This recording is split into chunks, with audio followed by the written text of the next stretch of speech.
𝐿𝐿 Hello everyone, and welcome back to MMTV's weekly news program. This week, we will be discussing important developments concerning Myanmar, both internationally and domestically, amidst the challenges faced by the country. I'm 𝐀𝐮𝐞𝐤𝐿, and here are the top stories for this week. UN Ambassador 𝐽 𝐶 urges countries not to support the junta's upcoming election. Union Minister U Tin Tu Nang meets with members of the representative office in Japan. The UN condemns violence in Myanmar in recent draft resolution. The UN Secretary General calls for an end to violence in Myanmar. The military council kills up to 40 men, including 2 journalists, in August. The military council gathers information on over 80,000 workers. Over 150,000 Myanmar workers arrested in Thailand. The Myanmar junta kills 71 innocent people monthly in 𝐍𝐞𝐰 region.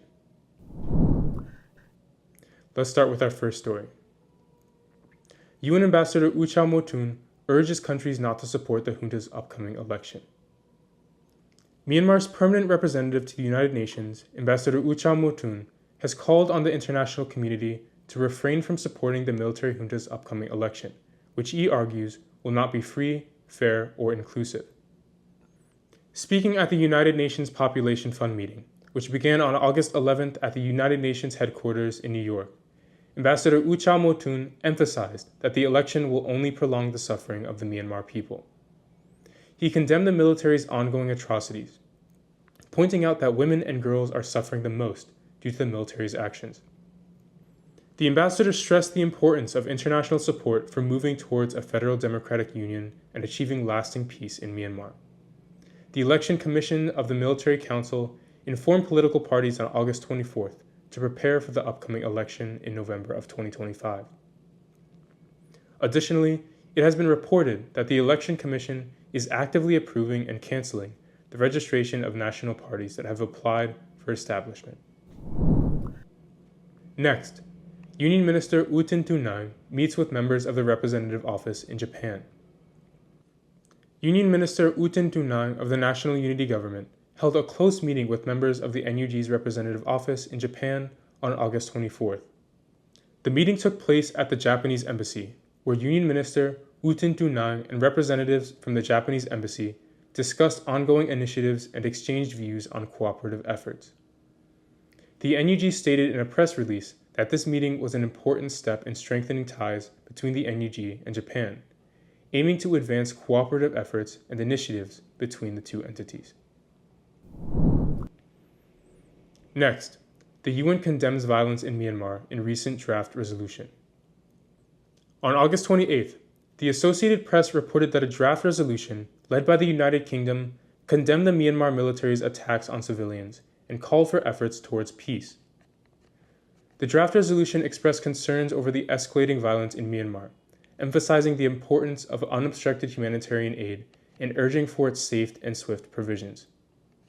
The draft also highlighted issues such as discrimination, racially motivated violence, violations of international human rights law, and the risk of increased sexual violence linked to human rights abuses and conflict.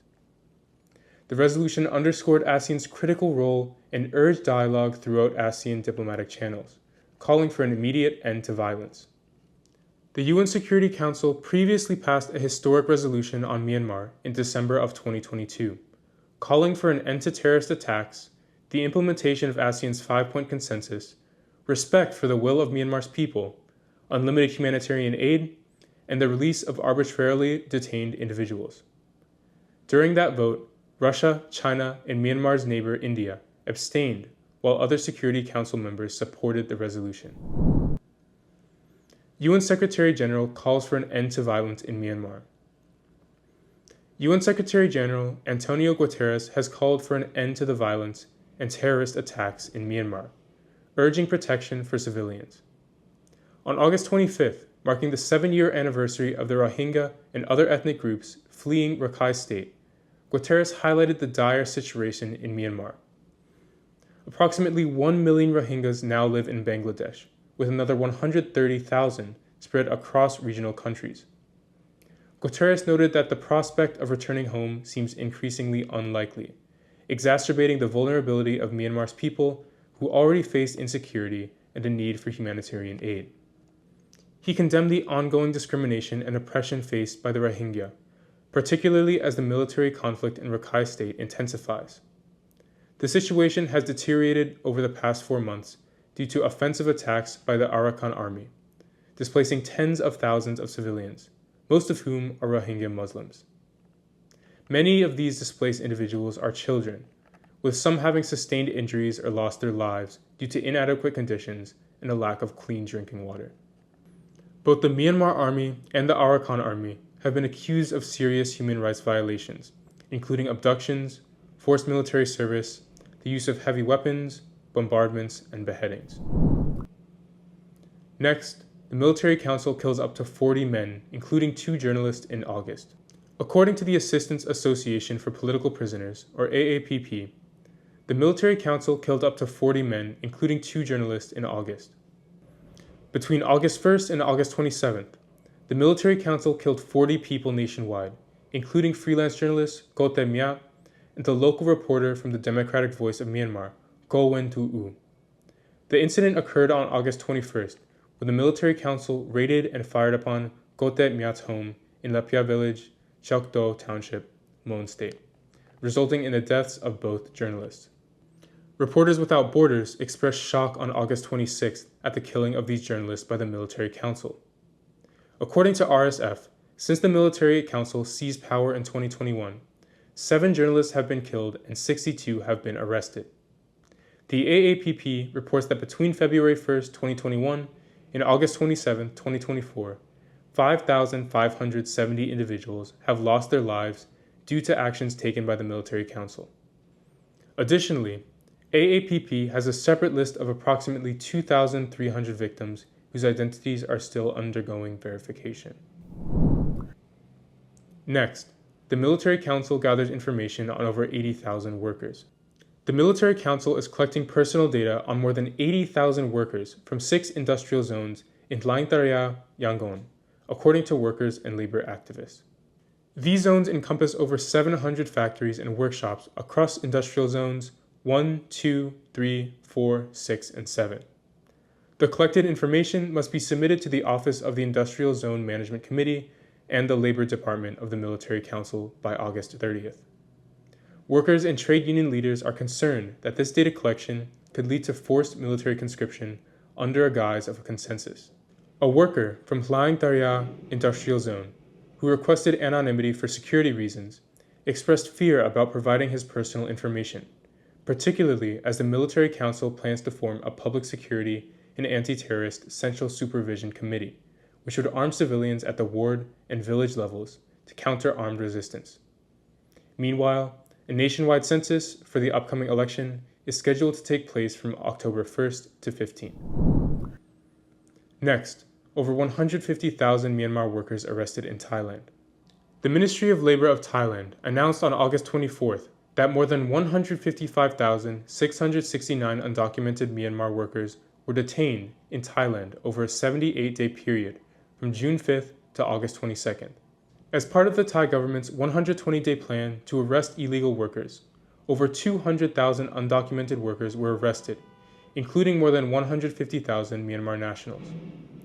In addition to Myanmar, the arrested workers included undocumented individuals from Laos, Cambodia, Vietnam, and other countries. Among those arrested, 914 Myanmar nationals and more than 500 other foreigners have been processed under the plan, according to the Ministry of Labor. The Joint Actions Committee on Burmese Affairs, or JACBA, which supports labor's issues, expressed concern due to the current political situation in Myanmar, as those deported will be banned from entering Thailand for 2 years. In August, it was reported that individuals who returned home after serving their sentences in Thailand were arrested by the military council in Khao Thang port in Myanmar and sent to the army for military service. Those providing assistance to Myanmar migrant workers have indicated that over 6 million Myanmar nationals are currently employed as migrant workers in Thailand. And lastly, Myanmar junta kills 71 innocent people monthly in Sagae region. According to data from Myanmar's July report, an average of 71 civilians were killed and 66 were injured each month due to violence in the Sagaing region between January 1st and July 31st, 2024. The report, based on data collected from local media and other sources, reveals a grim toll of 449 civilian deaths and 464 injuries in the region this year. The report attributes 428 of the fatalities to the military council, 20 to the revolutionary armed groups, and 9 to members of the Phu Sao Te, and 4 to Kuki members. Additionally, 38 deaths were the result of crimes and other incidents involving unidentified perpetrators. Notably, 21% of the civilian casualties, 159 individuals, were women and children. The majority of these deaths were caused by drones, landmines, and airstrikes. The rising civilian death toll is largely due to the lack of military ethics and indiscriminate attacks by armed organizations, particularly the military council. The report also criticized armed groups for failing to take adequate precautions to avoid civilian harm. Data from Myanmar suggests that armed organizations bear greater responsibility for reducing civilian casualties, while civilians themselves have limited capacity to mitigate the risks. The townships with the highest civilian death tolls in the Sagaing region include Kale, 𝐷𝐼𝐴, 𝐶h𝑢aibO, Mien Bu, Tamu, and Minjin. This has been a recap of the news we gathered during this week. Every day, Myanmar continues its struggle for democracy and human rights. We urge every country across the world and individuals to support the restoration of democracy and basic human rights in Myanmar. Thank you for tuning in to MMTV's news program of the week. Stay with us for more updates.